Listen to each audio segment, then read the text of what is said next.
13वां श्लोक देखिए। प्रक्त तुषारेर गिरि निर्जनानाम अनेकोह कंपित पुष्प गंधी तम आतप क्लांतम अनाथ पूतम अनाथ पत्रम आचार पूतम पौन शिष्यवे।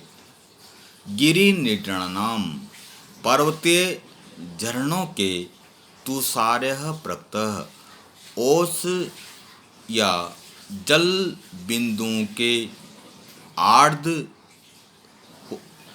तुषारे प्रत्यय ओस से परिपूर्ण या जल बिंदुओं से आर्द्र और अनेकाह कंपित कुछ कुछ हिलते हुए पुष्पगंधी सुगंधित पुष्पों की गंध से युक्त। फिर देख लीजिए।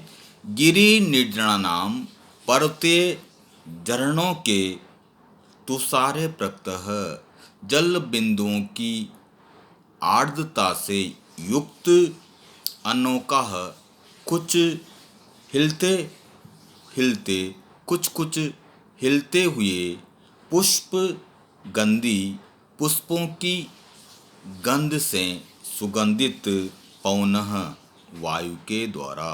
तो पर्वतीय गिरि निर्जनानाम पर्वतीय झरनों के तुषारे प्रकृतः जल बिंदुओं की आर्द्रता से युक्त अनोकाह कंपित कुछ कुछ हिलते हुए पुष्प गंधीय पुष्पों की गंध से सुगंधित पौनः वायु के द्वारा। अनाथ पत्रम छत्र से रहित आतप क्लांतम धूप से पीड़ित। तो अनाथ पत्रम छत्र से रहित आतप क्लांतम धूप से पीड़ित आचार पूतम अपने आचरण से पवित्र तम उस राजा दिलीप की शिष्य व सेवा की।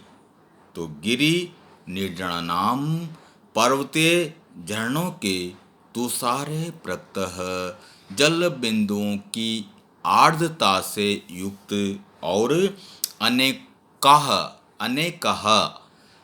कुछ कुछ हिलते हुए पुष्पगंधी पुष्पों की गंध से सुगंधित और सुगंधित पौनः वायु के द्वारा।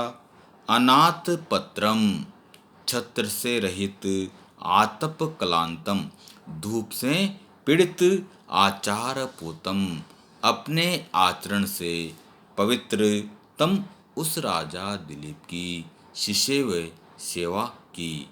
अभिप्राय यह है कि पर्वतीय झरनों की जल बिंदुओं से युक्त पुष्पों की सुगंधि से सुगंधित शीतल मंद मंद एवं सुगंधित वायु के द्वारा भी उस राजा दिलीप के तत्कालीन कष्टों को उस वायु के द्वारा कम किया गया।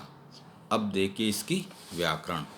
प्रक्तम प्रच धातु कत प्रत्यय प्रच धातु कत प्रत्यय क्लांतम क्लम धातु कत प्रत्यय क्लांतम क्लम धातु कत प्रत्यय आतप आ उपसर्ग तप धातु घ प्रत्यय आतप आ उपसर्ग तप धातु घ प्रत्यय आचारः आ उपसर्ग चर धातु घ प्रत्यय आचारः आ उपसर्ग चर धातु घ प्रत्यय शिष्यवे शेव धातु लिट लकार प्रथम पुरुष एक वचन शिष्यवे सेव धातु लिट लकार प्रथम पुरुष एक वचन। अब 14वां श्लोक देखिए। शशाम वृष्टया अपि विना दवा अग्नि आसीत विशेषा फल पुष्प वृद्धि ऊनम न सत्वेषु अधिको बबादे तस्मिन् वनम गोप्तरी गाह माने। एक बार फिर देख लीजिए।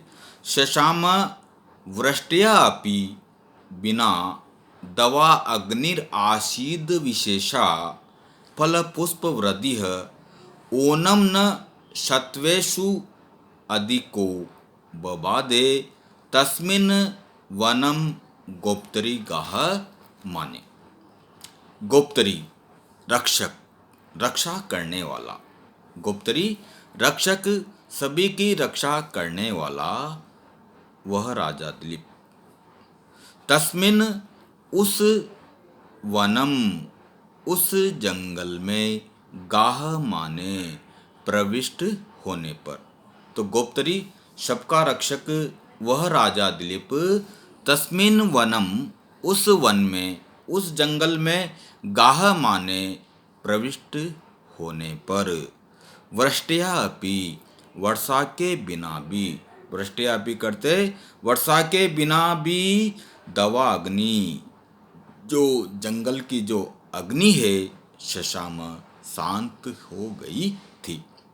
तो गोप्तरी रक्षक तस्मिन वनम उस तपोवन में उस राजा दिलीप के गाह माने प्रविष्ट होने पर वृष्ट्या बिना भी वर्षा के बिना भी दवा अग्नि जो जंगल की जो अग्नि है शशाम शांत हो गई थी।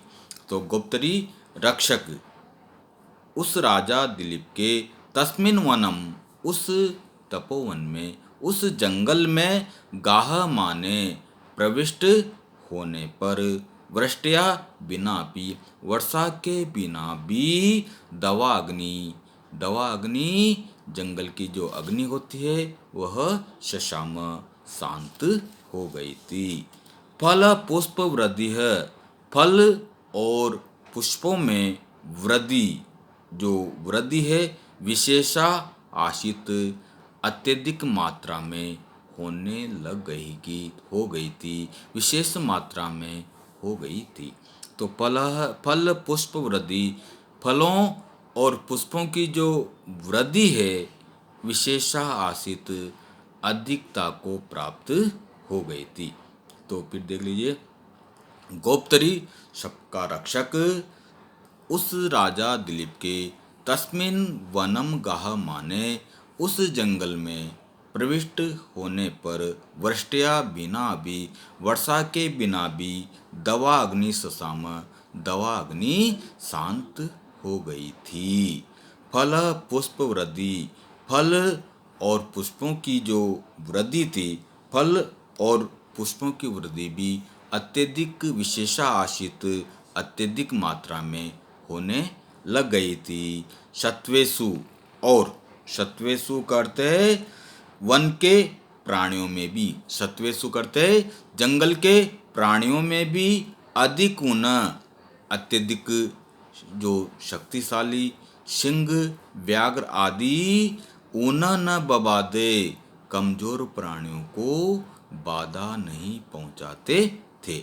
तो फिर देख लीजिए। सत्वेषु वन के प्राणियों में अधिक ऊन अत्यधिक व्याघ्र सिंह आदि जो शक्तिशाली जानवर होते थे वह ऊन न बबादे जो कमजोर हिरण इत्यादि जो प्राणी थे उनको पीड़ा पहुंचाना उन्होंने भी बंद कर दिया था। एक बार फिर देख लीजिए। गोप्तरी सबका रक्षक तस्मिन वनम गाह माने उस जंगल में उस राजा दिलीप के उस जंगल में प्रविष्ट होने पर वृष्ट्या बिना भी वर्षा के बिना भी दवा अग्नि शशाम शांत हो गई थी। फल पुष्प वृद्धि, फल और पुष्पों की वृद्धि अत्यधिक आशित करते विशेषा आशित अत्यधिक मात्रा में होने लग गई थी। सत्वेषु जो जंगल के जो प्राणियों में अधिक ऊन जो अत्यधिक शक्तिशाली व्याघ्र सिंह आदि जो प्राणी होते थे उन्होंने भी न बबादे जो कमजोर शक्तिहीन हिरण इत्यादि प्राणियों को भी पीड़ा पहुंचाना बंद कर दिया था। अर्थात वह राजा दिलीप जब उस जंगल में प्रविष्ट हुआ तो होते ही वर्षा के बिना भी अग्नि शांत हो गई थी।